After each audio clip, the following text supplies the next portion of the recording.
오늘은 AI를 쓰면서 깨달은 점들, AI를 쓰면서 바뀐 점들에 대해서 이야기를 해볼까 합니다. 이 시점에서도 AI를 별로 사용하지 않으시는 분들도 계실 것 같고 매일같이 AI를 쓰는 분들도 계실 것 같습니다. 또 AI를 쓰시는 분들 중에서도 다들 AI를 사용하는 스타일이 다 제각각이시고 거기에서 어떤 좋은 점들을 느끼는 것들이 다 다르실 거라고 생각을 하는데요. 그래서 제가 AI를 쓰면서 이 글쓰기랑 특히 글쓰기라는 주제와 함께 AI를 쓰면서 어떤 점들이 좋다고 느끼는지 짧게 한번 다뤄보도록 하겠습니다. 우선 AI를 쓰면서 제일 좋다고 느낀 것은 객관적인 평가자, 객관적인 의견 이런 걸 들어볼 수 있다는 점입니다. 다른 어떤 연구들에서는 AI가 아부 버튼이라는 게 있어서 내가 어떤 의견을 말하면 아, 맞습니다. 너 정말 포인트를 짚었어. 뭐 이렇게 이야기를 하면서 그 의견에 동조를 해준다고 하는 연구도 있었는데 제가 쓰면서 느껴본 점들은 뭐 그런 순간들도 있지만 잘 질문을 하면 꼭 예스맨처럼 맞다고 하면서 칭찬만 해주는 게 아니라 제가 보지 못하는 그런 점들에 대해 의견을 들을 수 있다는 점입니다. 예를 들어서 저는 MBTI 유형이 INTJ인데요. 스스로 어렴풋이 제가 좀 너무 건조하고 감정 표현도 잘 못하고 뭔가 인간관계에서 결핍 같은 것이 있다고 어렴풋이 느껴왔어요. 그런데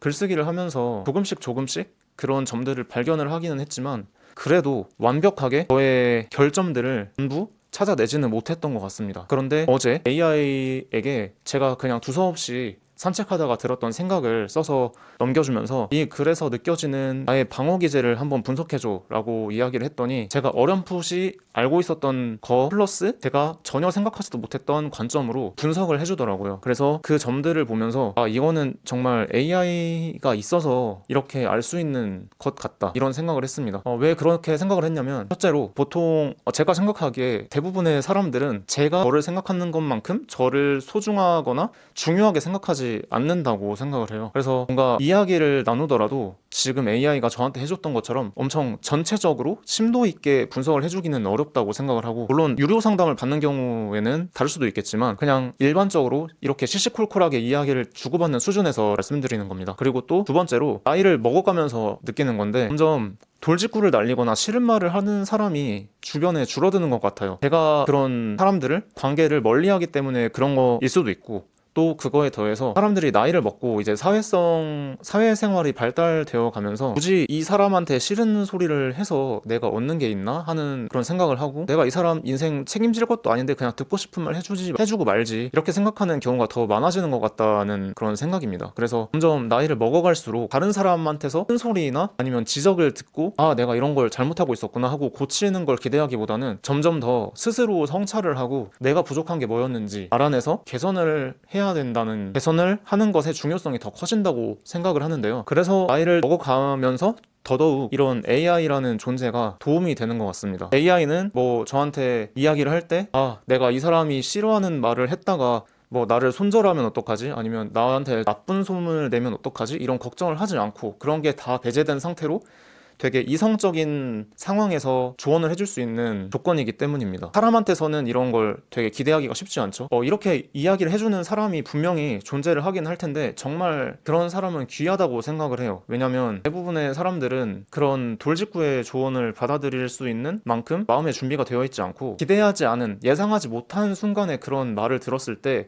그 메시지보다는 메신저에 대해서 반감을 갖게 되기가 쉽다고 생각을 하거든요. 그래서 그 조언을 해주는 사람의 입장에서는 관계를 손절당할 각오를 하고 좋은 말을 도움이 될 거라고 생각하는 그런 장본인의 입장에서는 외면하고 싶었던 말들을 해주는 경우가 있는데 대부분의 경우에는 그거에 대해서 감사함을 느끼고 인정을 하는 것보다는 충격을 받고 정서적인 데미지를 받고 그 사람을 손절해버리는 경우가 많더라고요. 어쨌든 그래서 나이를 먹어가면 먹어갈수록 이제 점점 더 이런 사람들은 필터링 되어 가거나 아니면 스스로의 목소리를 줄이거나 하는 경우가 많아져서 빈말이 아닌 말을 듣기가 점점 더 어려워지는데 AI가 그런 점들을 보완할 수 있게 도와주는 것 같습니다. 그래서 제가 AI한테 넣었던 글은 뭐였냐면 우정에 대한 거였어요. 브이로그를 보는데 뭐 연말 파티 같은 상황에서 고등학교나 중학교 동창들 취업하기 전에 그러니까 사회적으로 성공하기 전에부터 알고 있던 친구들끼리 모여서 시시콜콜한 이야기, 그냥 장난 주고받고 그런 잡담을 하는 내용들을 봤었는데 제 입장에서는 그게 되게 기억에 남더라고요. 그래서 산책을 하면서 생각을 해보니까 지금까지 글쓰기를 1000일 넘게 매일매일 해왔는데 이 우정이라는 주제에 대해서는 제대로 다뤄본 적이 없다는 걸 깨달았고, 그래서 그런 우정이라는 것이 저에게 어떤 개념인지 그런 생각을 적어봤었습니다. 제가 AI한테 집어넣었던 글과 AI의 답변을 읽고 나서 깨달은 점들, 그런 거를 블로그에다가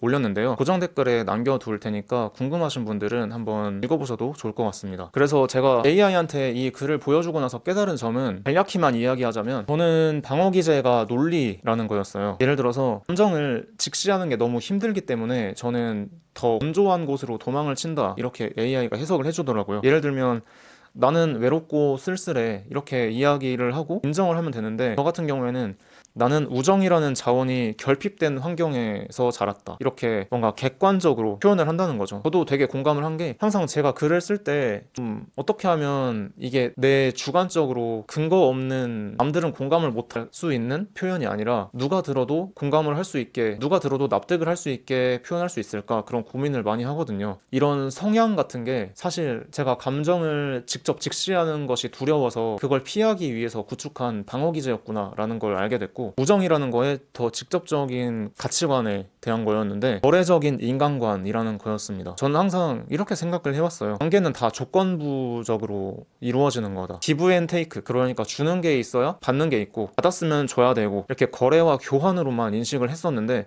앞에서 제가 말했던 그 브이로그의 경우에는 그런 거래 관계가 느껴지지 않았다는 거죠. 그래서 제 마음속에 남았었던 것 같아요. 어쨌든 이런 거래적인 인간관이 저에게 중요하게 작동을 하고 있었기 때문에, 타인이, 다른 사람이 뭔가 저한테 순수한 호의를 베풀면 의심을 하게 만들고, 또 내가 줄 게 없으면 관계가 성립되지 않을 거라고 믿는다, 이런 해석을 해주더라고요. 또 세 번째는, 이건 내가 전혀 깨닫지 못하고 있던 점이었는데, 친구란 다 소용없다는 게 저의 두서없이 썼던, AI한테 보여줬던 그 글의 결론이었거든요. 왜냐면 지금까지 제가 겪어왔던 친구라는 관계는 무관심, 그다음에 무시, 아니면 도구로의 이용, 그러니까 저를 뭔가 숙제할 때만, 모르는 거 물어볼 때만, 아니면 도움이 필요할 때만 찾는 거죠. 그리고 그 외에는 별로 연락을 하지 않는 그런 거였고, 마지막으로 그나마 친구라고 할 만한 그런 관계 도 있었지만, 더 소중한 인연, 그러니까 여자친구가 생겨서 결혼을 한다거나, 아니면 타 지역으로 직장이 생겨서 생활 반경이 달라지고, 또 그곳에서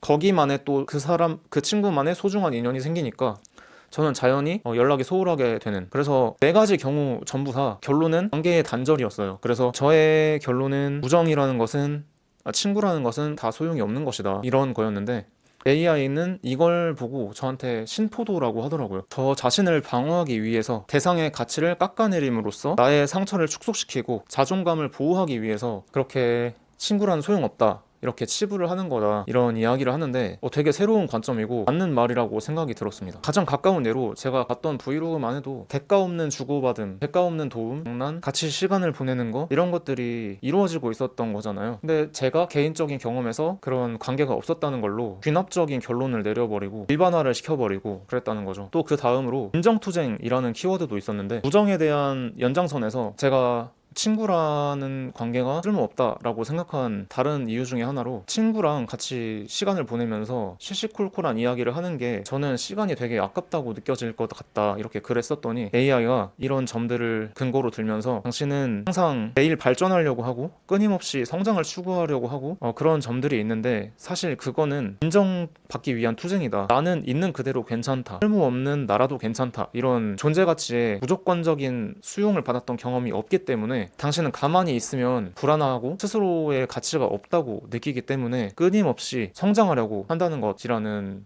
해석을 해줬습니다. 또 이 외에도 많은 것들이 있었는데, 마지막으로 하나만 더 들어보자면, 저는 사람 그 자체가 아니라 기능으로만 존재해 왔다라는 점이었는데요. 이것도 듣고 나서 아하 하는 그런 생각이 들게 되었습니다. 제가 그 인간관계, 친구를 포함해서 모든 대부분의 인간관계를 생각할 때 가장 많이 느끼는 점이, 뭔가 내가 도구로 이용을 당하는 것 같다, 이런 생각이었는데, AI의 표현을 빌리자면 저는 사람이 아니라 기능으로 존재하고 있었다라는 것이었어요. 그리고 이 기능이라는 거는 사람이랑 뭐가 다르냐면, 필요할 때 쓰고 버리는 게 기능이라는 거죠. 저는 뭔가 도움이 줄 게 있으면 그 도움에 대해서 이야기를 하면서 어떤 사람과 상호작용을 하게 되는데, 그거는 저라는 사람 자체가 아니라 제가 제공하는 그 기능에 초점이 맞춰진 관계였기 때문에, 그렇게 해서 생긴 관계는 그 사람이 더 이상 이 기능을 필요로 하지 않으면 떠나가는 것이고, 그래서 저는 항상 제 에너지를 투입해서 어떤 사람을 도와줬는데 그 사람은 떠나가는 경험을 반복해서 하면서, 사람을 알고 지내는 거, 우정을 쌓는 거, 이런 거는 다 소용이 없구나, 그냥 다들 자신의 이익만을 생각하고 마치 둥지에서 아기 새들이 먹이를 달라고 입을 벌리고 있는 것처럼, 세상을 살아갈 때 사람을 대할 때는 다 아기 새들을 대하듯이 해야 되는 방법밖에 없구나, 내가 그저 옆에 존재할 수 있는 걸 원하지만 그런 것은 그냥 과분한 기대일 뿐이고, 아기 새들한테 먹이를 줄 수 있어야만 나는 아기 새들의 친구가 될 수 있는 거구나, 이런 생각을 하게 됐었는데, AI의 이야기를 듣고 보니까 이 생각 자체가 제가 그런 관계를 맺고 기능이 닿으면 버림받는 것들을 반복하게 만들었던 원인이더라고요. 그래서 가장 중요하게 제가 멈춰야 되는 것은, 이런 기능을 제공하고 정보를 제공하고 이런 도움을 주는 걸 멈추라는 거였습니다. 오히려 제가 해야 되는 것은 부족한 부분을 드러내고, 그런 딱딱딱 논리에 맞아떨어지는 결론을 버무려서 제공하는 게 아니라 그냥 제가 느끼고 있는 것들, 제가 생각하고 있는 것들을 고백하는 거, 이걸 제가 해야 되는 거라고 조언을 해주더라고요. 지금 이 영상, 그리고 앞에서 찍었던 영상도 이 연장선입니다. 원래는 제가 유튜브 채널을 운영할 때 계약 상상했던 것은 이런 모습이 아니라, 다 글 쓰듯이, 논문 쓰듯이 배경과 기승전결을 다 정해놓고 그걸 말로만 읽는 것이었는데, 그게 잘못된 것. 그러니까 그렇게 해서는 여전히 제자리 걸음일 수밖에 없고, 제가 극복하고 싶은 것을 벗어날 수 없겠구나라는 걸 깨닫고, 지금 이렇게 원고가 없이 영상을 찍고 있습니다. 원고가 없이 제가 느낀 것들, 경험한 것들을 고백하는 형태로 영상을 찍고 있습니다. 빈틈없는 논리로 무장하려는 시도를 하지 않아야 한다는 것이 이번 제가 소개해드리는 AI와 대화를 하면서 조언을 얻은 것의 가장 큰 수확이었고요. 그래서 AI를 이런 조언자의 역할로 쓸 수도 있구나 하는 경험을 공유를 해드리고 싶었습니다. 여기까지 두서없이 이번에도 이야기를 했는데, 끝까지 들어주신 분들 계시다면 감사드리고요. 또 다음에 생각해볼 만한 주제로 찾아뵙겠습니다.